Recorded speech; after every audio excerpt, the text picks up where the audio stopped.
sense that my father was a great man. He seemed to know everyone.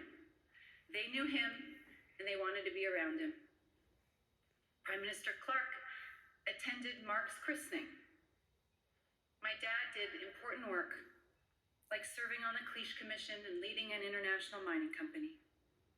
And in what, to my very young eyes, seemed like the pinnacle of importance, Dad acted as Grand Marshal of the Montreal St. Patrick's Day Parade.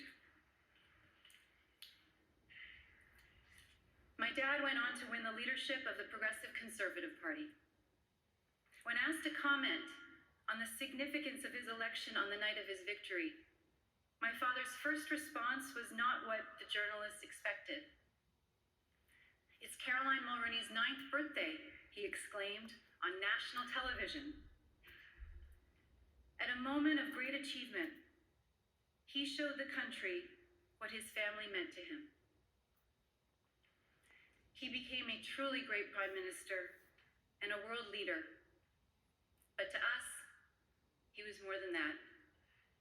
He was a truly great father.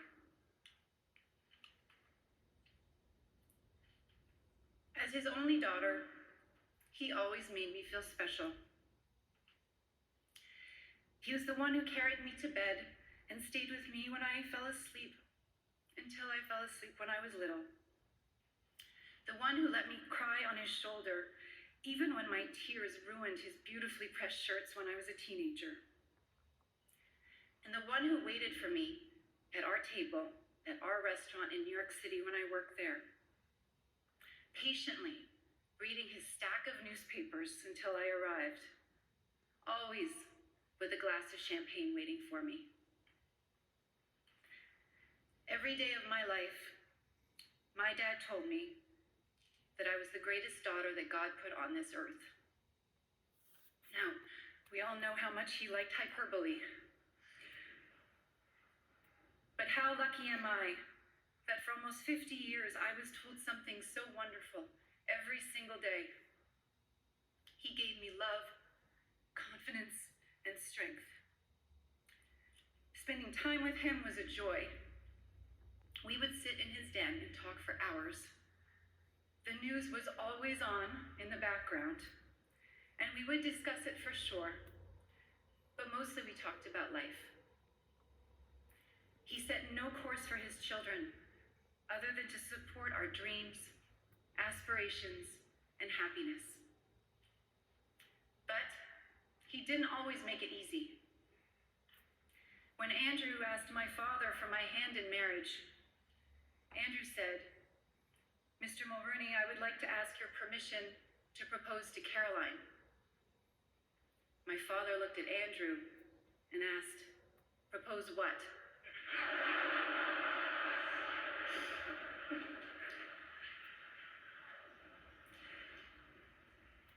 My decision to enter politics was a thoroughly discussed topic. My father was not immediately in favor of the idea because he knew well the hardships of being the man in the arena. I leaned on him for political advice. "Now, Caroline," he cautioned me, "because you are my daughter, people will ask you to do lots of things. Fundraisers here, events there. But do not forget the 3 most important things.